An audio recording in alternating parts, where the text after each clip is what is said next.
Welcome class. Today we will start chapter 5 noun case.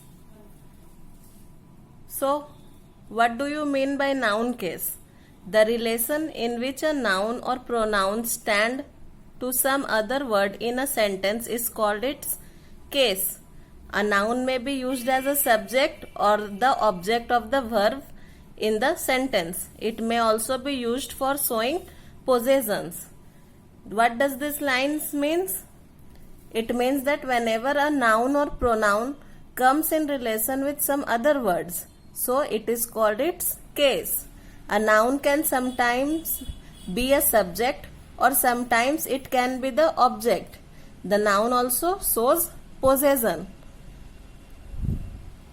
So, nouns, case, it can be classified in three major types: nominative case, objective case, possessive case. And the objective case is divided in two parts: direct object and indirect object. Now let us come to nominative case. When a noun or pronoun is used as a subject of the verb, it is said to be in the nominative case. Let us see the example. Vaibhav met a blind beggar. Here, what does this example means? See, whenever a noun is used as the subject, whenever this is Vaibhav is noun and it is used as a subject in this sentence and met is the verb, so Vaibhav is in nominative case. Vaibhav is the noun of the verb met, so Vaibhav is in nominative case. The sun shines in the sky. Here the sun is the subject and shine is the verb. So the sun is in nominative case of the verb shines. So in these sentences, Vaibhav and sun are subject of the verb. So they are in nominative case. As we know that Vaibhav and the sun are the subjects of the verb. So these are in nominative case. To find the nominative, put who or what before the verb. This is a trick to find the subject is in nominative case.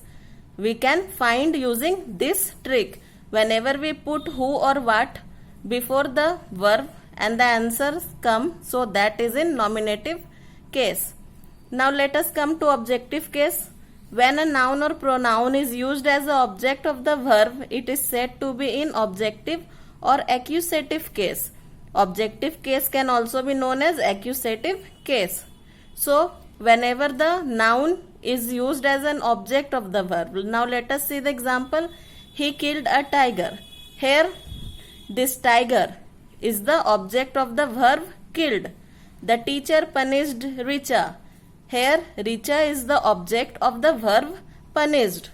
So, in these sentences, we came to know that the object are in objective case, the nouns are in objective case. So, in these sentences, we ask question, he killed what? The answer is tiger. And teacher punished whom? The answer is Richa. So, Richa and tiger are the verbs, are the object of the verbs what? Killed and punished. So Richa and tiger are in objective case. They are the object of the verb killed and punished. So here's a trick to find whether the case is objective or nominative. So to find the case is objective, we put whom or what before the verb. As in nominative case, we use who or what before the verb to find it case. In the same manner, we use what or whom before the verb to find the objective case. The nominative generally comes before the verb and accusative after the verb. Hence, they are distinguished by the order of the words or by the sense. So, from this line we came to know that the noun in nominative case, it generally comes before the verb. And the noun in objective case, it generally come after the verb. So, from the order of the words, we can decide whether the noun is in nominative case or it is in objective case. Now, let us come to direct object and indirect object. Direct object. The noun naming the things lifeless object is said to be direct object of the verb. So whenever the naming things are lifeless object, it is direct object of the verb. Indirect object. The noun naming the person, animal or pronoun is said to be indirect of the verb. So whenever the noun is a naming noun or a person, animal or a pronoun, it is indirect object. Now see the example. Rajat gave a pen. Rajat gave Hari a pen. So in these two example, the noun pen is the object of the verb gave. So pen is the objective noun of the verb gave. And in the second sentence, Hari is the person who is to whom Rajat is giving a pen. So the noun Hari is called indirect object and pen is direct object. From this we came to know that Hari is indirect object and pen is direct object of the verb gave. It is noticed that the position of the indirect object is immediately after the verb and before the direct object. So from this example we came to know that the position of indirect object, here indirect object is Hari. Hari is just after the verb gave. So from this also we came to know that Hari is indirect object and direct object is pen, which is before the direct object. And so from this example we came to know that indirect object always comes after the verb and before the direct object. Okay, from this we came to know that indirect object is always after the verb and before the direct object. Now let us come to possessive case. The possessive denotes the possessor or owner. So the possessive always denotes the owner, who is the owner of the object. The possessive is generally used only with living things or personified object. The possessive case is formed by adding an apostrophe and s.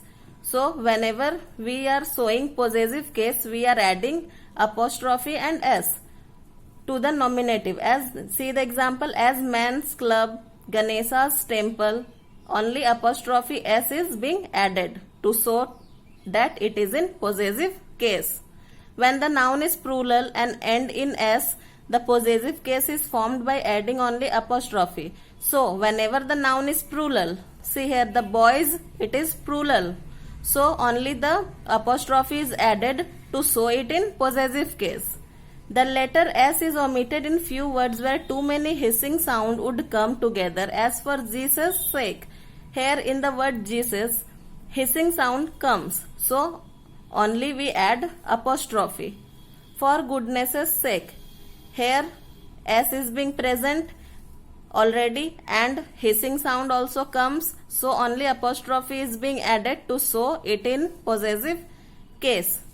So student, today we came to know about nouns case. So your homework is to go through the chapter and read the important points. In our next video, we will start chapter 6, pronoun and its kinds. Pronoun and the kinds of pronouns. So that's all for today, students. Thank you.